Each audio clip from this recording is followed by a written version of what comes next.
Hey everyone, welcome back to Keeping Up the Kennies. I'm Matt. I'm Jade. And thank you for tuning in to the second week of the Baby Step Breakdown.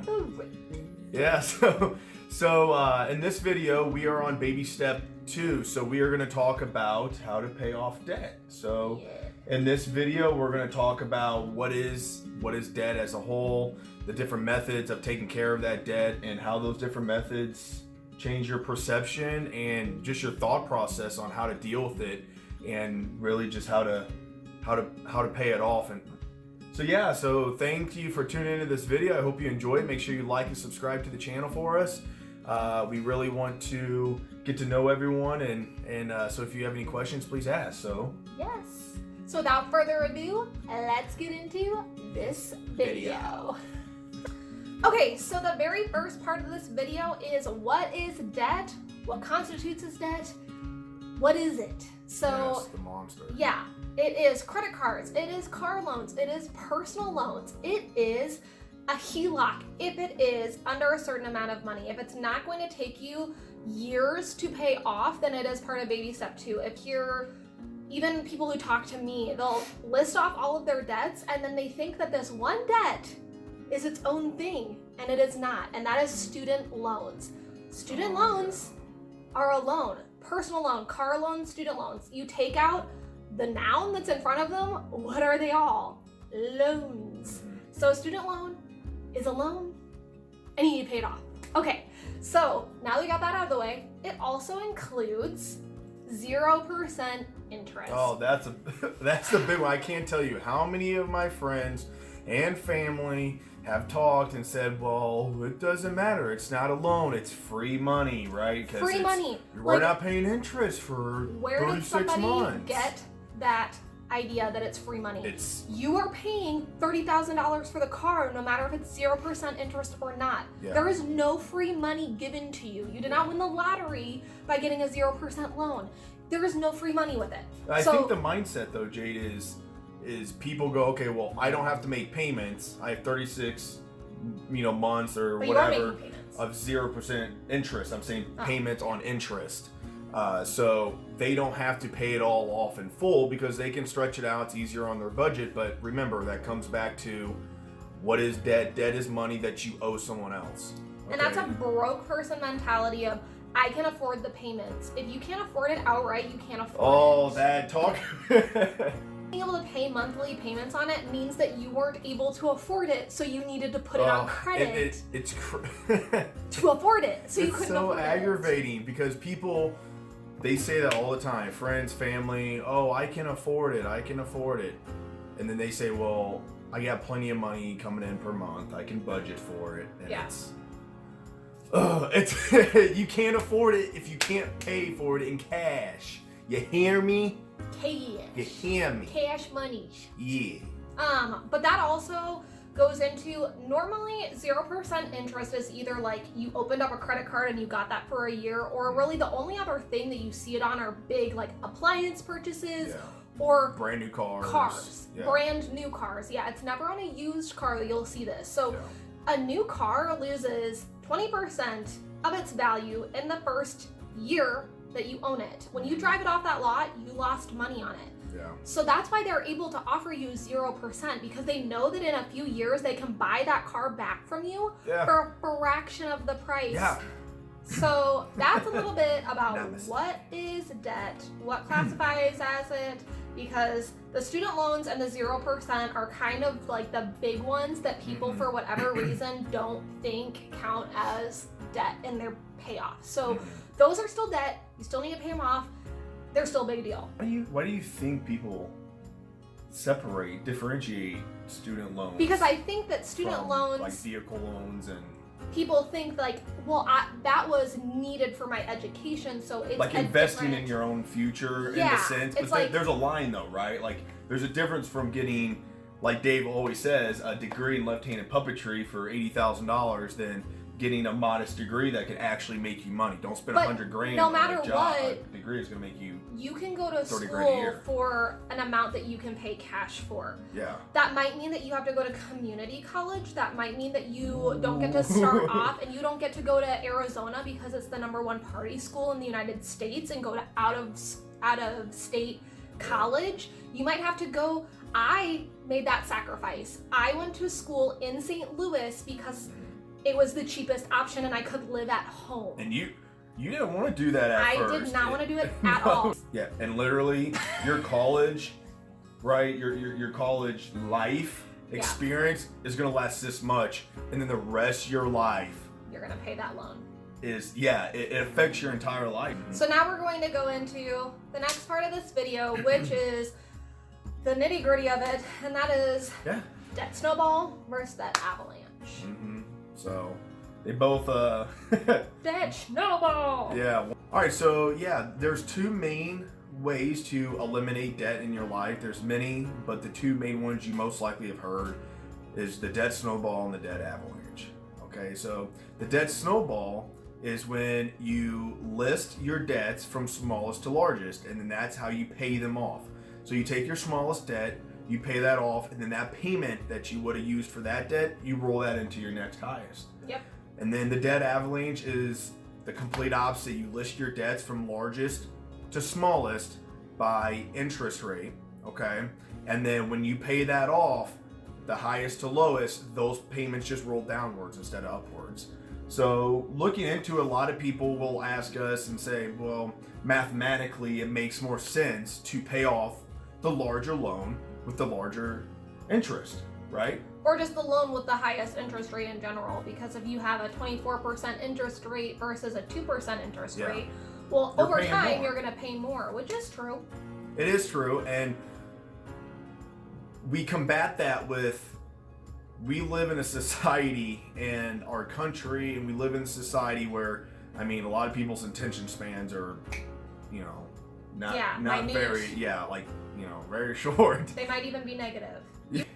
The way to combat that is if you do the debt avalanche, mathematically it shows, yes, you'll save money. I use that loosely. Maybe. If you pay off the highest interest rate, because yes, you'll be paying the highest interest rate at a lower amount of time. But I mean, we're all guilty of it. How many times have you started a project and a day later you quit it? Right, because you didn't see any results, or like working out. Yes, my favorites. Everyone's New Year's resolution is, oh, well, I'm going to go and I'm going to lose, the gyms are 20, packed. 30, 90 pounds, and the gyms are packed for the first 2 months, and then people fall out because they don't see the results quickly. So if you got to have that the mentality shift, right, and you got to be able to see progress. We've talked about that in our past video about seeing progress. So that's how the debt snowball works. You're actually seeing physical progress, and it's a good way. It's positive reinforcement. You pay off your debts, you feel good about yourself, you feel powerful, you feel like you're actually changing something. But even though you see a debt go down in payment on the debt avalanche, to pay off the highest debt that could be $10, $20, $30, $100,000, it's going to take you years and years and years. You're not going to feel like you've accomplished anything. Not only that, but it only works if you put the same amount of intensity into it, which it's been shown that most people don't. Also, the fact that in the debt snowball, you're rolling debts into one another and in a systematic order. So by the time you get to that loan that has the higher interest rate on it, you might have a bigger shovel that you're paying that off with. So if you do the debt avalanche, that debt that maybe it's $10,000, let's just say that, and you only have $250 extra a month to throw on that debt. Well, now it's going to take you however long to pay that off with the minimum payment plus that $250, which is a pretty extreme amount of time for that one debt. Yeah. Whereas if you did the snowball and you're continually adding more money, so now let's say that's your smaller debts, 4th or 5th debt, so now you have the $250 plus, let's say $550. Yeah, because that's your cumulative payments for all those debts that you've already paid off. So now you have your minimum on your highest debt, that's your minimum payment a month, plus the extra $250 that you put on every debt. And then when you pay off those smaller debts, now all those payments on those debts will all be lumped up into one snowball. Right, that's where it comes from. You roll it up, and as you go, it packs, and your snowball gets bigger. So you have a bigger shovel, and Next thing you know, your originally $100 minimum payment for that debt, now you got $500-$600, and it's gonna go through. Yeah. It's gonna go fast. That's what we did, and it goes real fast. It does. It picks fast. up speed pretty quickly, and it's all about the little victories along the way, because all of us want to be able to see a reward for the work that we put in. If we're giving up things like going out to eat with our friends and giving up cable and not being able to watch our favorite sport, I haven't had TV in years. You want to see a after reward a while, for what you've given up. And so if you're giving up things, you want to make sure that what you are getting out of it makes you feel like that was worth it to give up that, because I see the progress. I needed that. I needed that physical, be able to see some level of progress, because I mean, we're all guilty of it. You know, if you don't progress a certain amount of time that you think you want to in a certain amount of time, and you're not having a 6-pack abs in a week, you just give up. And then we're gonna get into paying this bad boy off. Yeah. We kind of hit on this before, like briefly. I mean, it's very similar. You do the same types of things to build up your $1,000 emergency fund, to pay off debt, to build up your 3 to 6 month.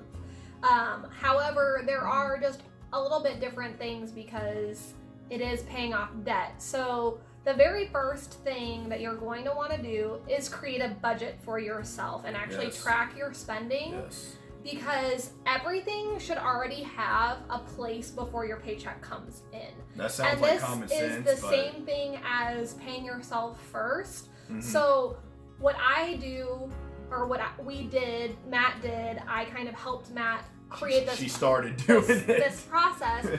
Because we kept our finances completely separate while we dated, and I made literally 2 budget sheets every month, and it said Matt's budget at the top and Jade's budget at the top. Yeah. And Matt's budget, for his first paycheck, it had X amount of dollars going towards debt. And that automatically was paid with that first paycheck the day that he got it. Yeah, so you can't be like, oh, you don't end up paying it and then... Exactly, because if you were like, well, I'll pay all my debt at the end of the month, most likely, unless you move it into a separate bank account, you're going to end up spending that money. Yeah. So you need to have a spot for it the moment you get paid. You need to know where your money is going. You need to pay them first, and you need to have some self-responsibility delegated to those debts so that you're actually paying them off and it's not getting randomly spent other places. Yeah. So on top of that, once you actually write out what your monthly budget is, you're going to see what are expenses that can be cut out. So gym memberships, running outside is free, doing push-ups is free, doing burpees is free. You have a lot. YouTube, like there are so many in-home workouts that you can do that don't need like a bunch of free weights, and you use your body as the weight. So you can cut out a gym membership, like I cut out my gym membership actually just recently. We're out of debt, and during this whole pandemic, I realized it was a waste of money. We started running outside because we couldn't go. Saved us $90 a month. Yes, $100 a month, because that was just for her, not even for me. Yeah. For and one membership, not 2. It saved us a whole bunch of money, and I don't need it because I realized I can run outside. We have weights at home, I can use those. So you can cut out that, you can cut out eating out. You don't need to eat out ever. Like, it's just not a need. It is a want. It's always a want. It's never a need. So that's just something you also have to give up for a finite amount of time. Yeah. And there's one more thing I would just like to hit. I get a lot of questions, a lot of pushback, not in a bad way, but pushback with asking questions and, well, this or this. I always get, well, Dave Ramsey wants you just to be broke and never have any fun. And I laugh when people say that, because show me that. Because that's funny. He's helped people, tens of millions of people, get out of debt. And we met a couple when we went there, and they both had very good jobs, but they were in early 30s. Yeah. Early 30s, like 31, 32, and they were both making like $180 grand a year, each of them. and they had like a $500,000 paid for house and zero debt. Yeah. You're telling me you're bringing in that much money a year that person with no debt isn't having fun? Yeah. But yet you're over here with $20,000 in credit card debt and a $15,000 car and $2,000 in car payments and you know the house and all this other debt, God knows where. But you're having more fun, right? Yeah. How to pay off. We're gonna get back to that. Income, raising it up. That might include things like getting a second job. Right now, you can make so much money doing like Instacart, DoorDash. Like people are not wanting to go to the store, are not going to restaurants, so they want it brought to them. So you can make tons of money doing stuff like that, or shipped or whatever. Overtime. Working overtime, if you have a job like we do, or you can pick up extra hours as a nurse, I can pick up all the time, you can do it. So overtime, a second job, selling all of the things. We have sold so much stuff, all the stuff. Like we have. It feels good. Simplicity. Yes. You don't have things wall to wall. True that. Because you don't need it, and it makes you stressed, and just is not less good. the dust too. Another way is making stuff. If you are good with wood, you can make furniture. You know, obviously don't go into debt to do this, but if you can easily make things to sell on like the Facebook Marketplace, do it. Another thing alongside that is picking up other people's free stuff and then taking it to a consignment store. We've done this often. We picked multiple times. My neighbors in my parents' old house were throwing away a They did. It was a Honda. It was a Honda push mower. And we even pay to fix it. Maybe we sold it broken. We sold it broken. I mean, obviously we said that it was broken. Yeah. We're like something else. We've done this multiple times. So some things I'll fix and some things we don't. But hey, it's free. They're throwing it away. And it's not stealing. Nope. By the way, okay, it's trash. It's on the curb. And it had a sign that said free on it. Yes, so take we took it. Yeah. So you can make so much money. Like it just takes time of learning what different cities' trash days are, which we sound like a lot of cities have. They call it bulk trash days. So that's it's where not you can your get trash furniture, furnitures, lawnmowers, you know, dressers, and all that type of stuff. And we load that sucker up right in the back of the car, and we take it right to the bank, and cha-ching. I mean, we've made a lot of money. You know, it sounds like, oh, well, that's embarrassing. Well, it kind of is the first couple of times you do it, but now, like, I'm like, Matt, free stuff on the side of the road. Stop the car. Now that's what she wants to do for a date. We'll be driving in the middle of God knows where, and she'll be like, oh, look, let's stop there and check out the trash, see what we can sell. But you know, after a while, I mean, stop caring what other people think. You know, you're better in your life. You know, if you want to laugh at the guy running down the road, you know, for whatever reason, he's still out there running. You're not. Yeah. So it's just that mentality. True that. Do what you got to do to better your life. Don't worry about other people's, because they're going to be broken, not smart. So. All right. Well, I hope this video was educational for you. Maybe you learned that you can pick up free stuff on the side of the road and sell it and make money. Yeah. If you learned that, cool. Comment down below anything that you think of that you've done to make more money to do your snowball faster. We'd love to hear it, and we will see you on Friday for baby step 3. So have a good week, everyone. We'll see you then. Bye. Bye.